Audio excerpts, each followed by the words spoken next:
Tu pensais qu'elle t'avait oublié? Tu pensais qu'à ton âge, il fallait redoubler d'efforts, montrer plus, prouver plus, parler plus fort, pour capter un regard qui se fait rare.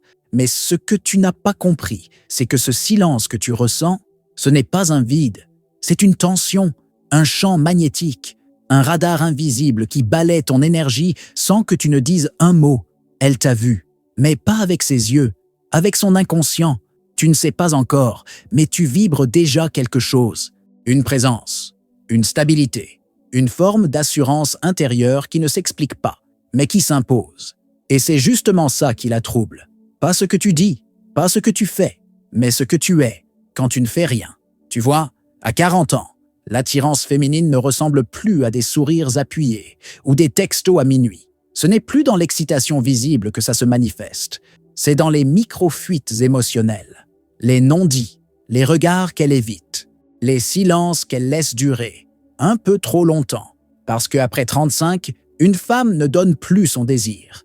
Elle le cache, elle le teste, elle le retient jusqu'à être sûre qu'il ne sera pas gaspillé. Tu ne le savais pas, mais tu es peut-être déjà l'homme qu'elle désire, en secret. Tu es peut-être celui qu'elle observe, mais ne s'autorise pas encore à vouloir. Et c'est là que Joe Dispenza dit vrai. Tu n'attires pas ce que tu veux, tu attires ce que tu vibres. Ce n'est pas ton apparence, ton job ou ta voiture qui parle pour toi.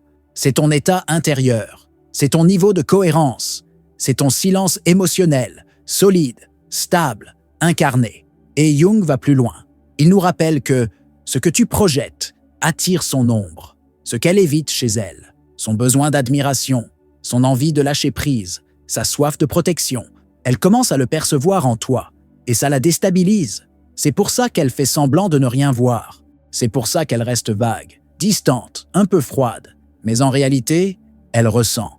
Et toi aussi, parce que ton inconscient a déjà capté les signes. Tu ne peux pas les expliquer, mais tu les as sentis. Tu as senti que quelque chose vibrait entre vous, que son corps parlait sans bouger, que son absence était une forme de présence, et que ce flou était peut-être l'endroit précis où naît le vrai désir. Alors, dans cette vidéo, tu vas apprendre à lire ce flou, à décrypter les gestes silencieux, à comprendre que ce qu'elle cache est souvent 1000 fois plus révélateur que ce qu'elle dit.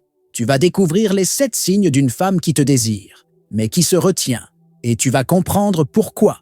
Son silence est peut-être la plus grande des invitations, parce que tu ne dois plus jamais douter de ce que tu ressens. Tu dois apprendre à traduire, à décoder, à incarner. Tu es prêt?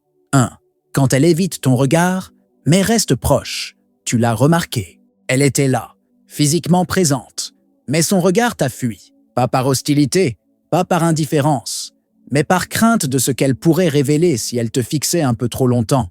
Ce n'est pas toi qu'elle évite, c'est ce que son regard pourrait dire sans qu'elle le contrôle. Et c'est là que tout commence. Parce qu'à ton âge, tu as déjà connu le mépris, tu as déjà connu le vrai désintérêt, tu sais faire la différence. Mais cette fois, il y avait autre chose. Un léger décalage entre ce qu'elle faisait et ce qu'elle vibrait, entre la distance physique et la tension émotionnelle. Et cette tension, tu l'as sentie.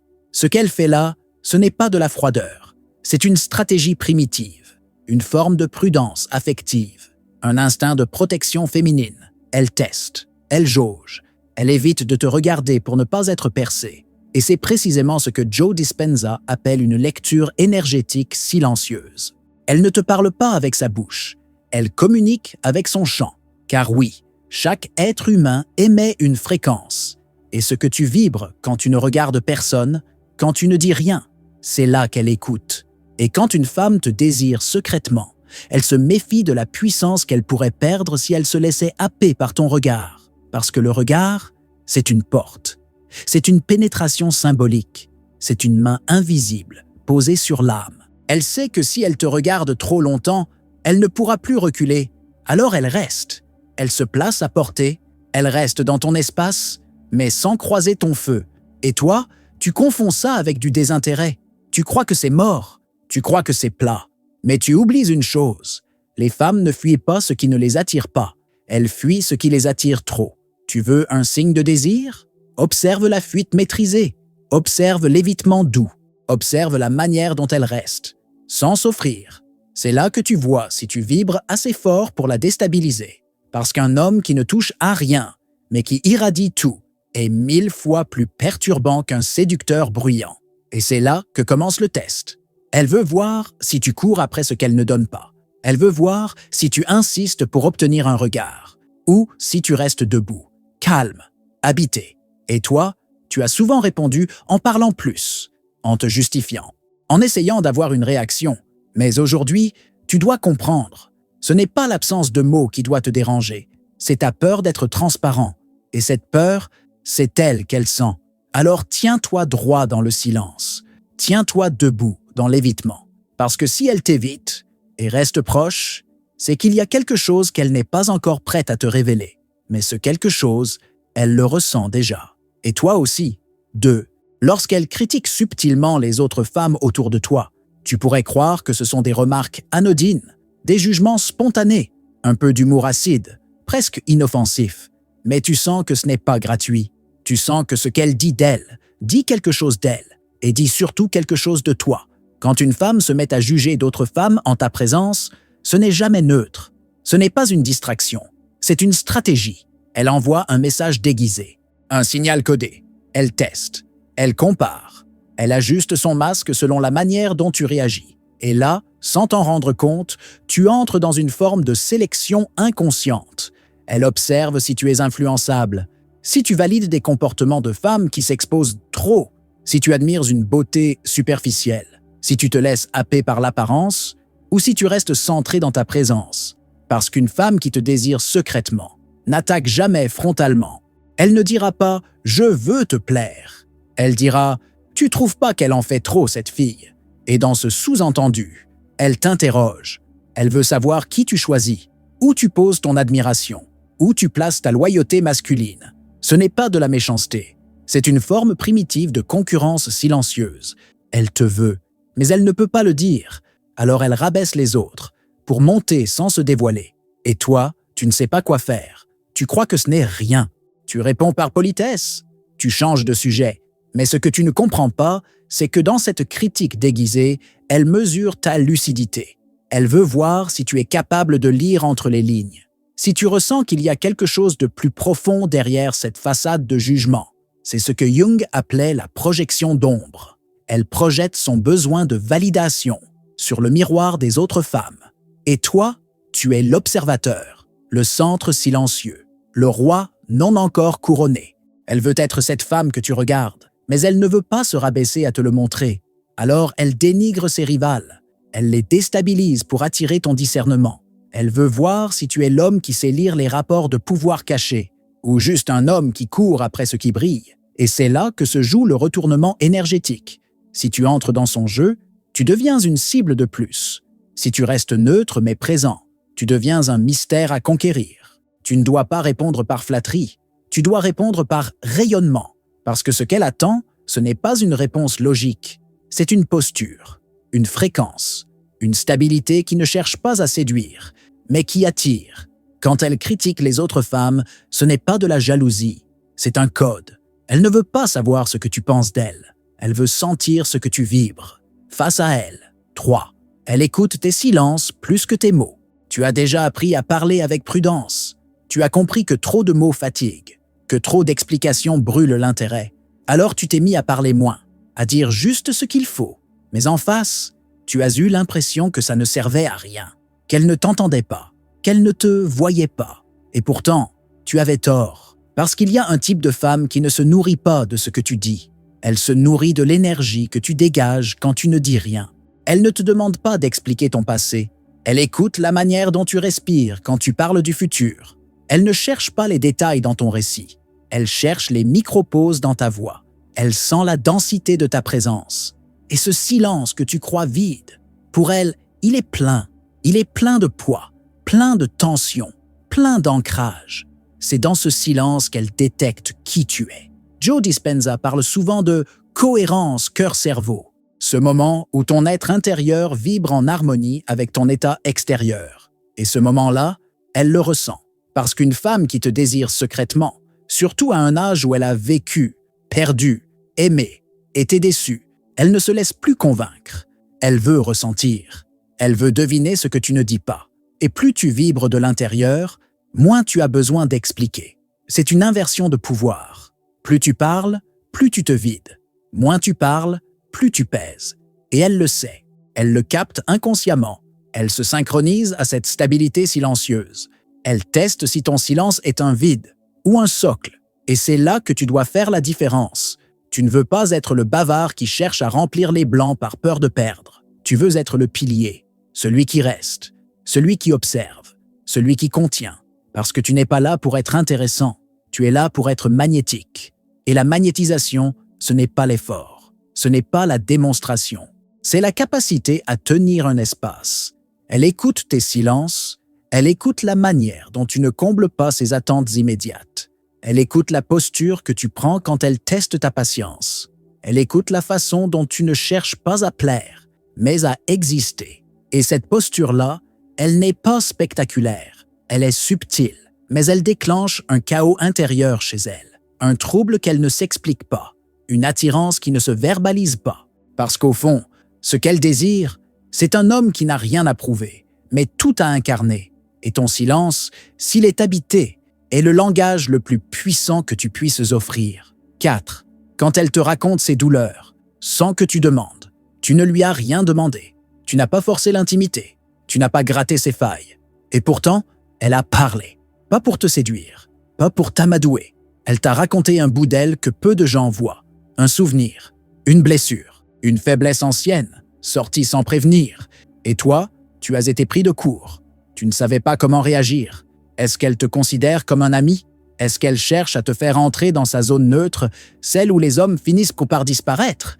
Mais ce que tu n'as pas encore compris, c'est que ce dévoilement n'est pas une mise à l'écart. C'est une épreuve, un test silencieux, un appel d'ancrage. Parce qu'à cet âge, une femme ne cherche plus un homme qui la console. Elle cherche un homme qui peut contenir ce qu'elle est, pas un sauveur, un pilier. Ce qu'elle te donne dans cet instant, c'est une portion de son ombre. Une partie d'elle qu'elle n'a pas encore réconciliée. Et elle veut voir si tu tiens. Elle veut sentir si ton énergie reste droite pendant qu'elle vacille. Joe Dispenza parle de la capacité à rester conscient au cœur de l'émotion. Pas pour se protéger, mais pour transformer. Et c'est exactement ce qu'elle veut éprouver chez toi. Elle veut voir si tu restes souverain quand elle s'effondre un peu. Pas dans un drame, mais dans un relâchement discret. Elle veut voir si tu fais partie de ceux qui écoutent sans fuir. De ceux qui ne cherchent pas à remplir le silence avec des conseils.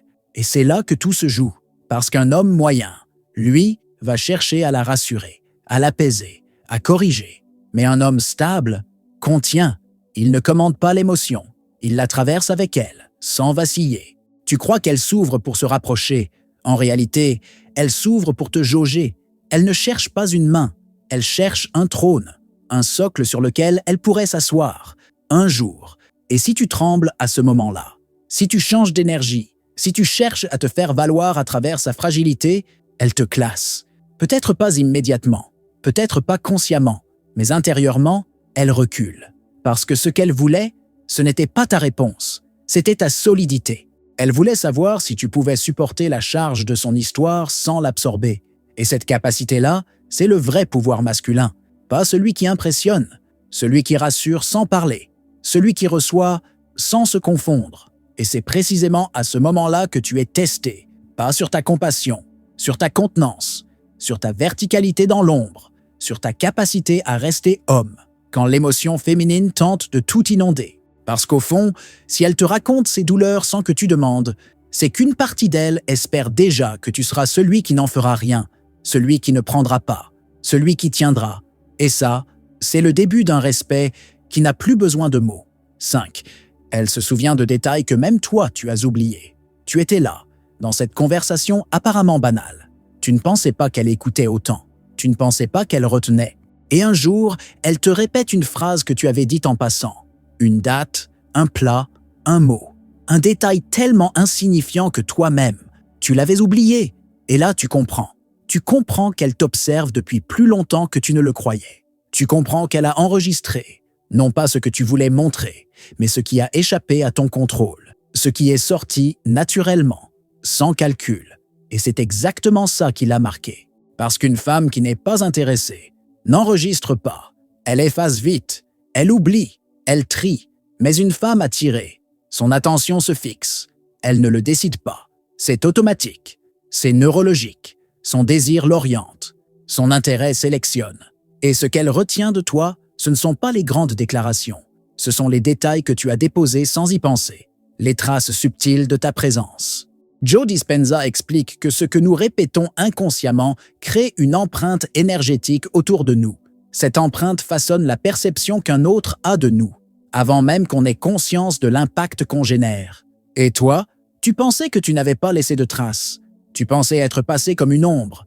Mais elle a noté, elle a enregistré, pas dans un carnet, dans son système nerveux.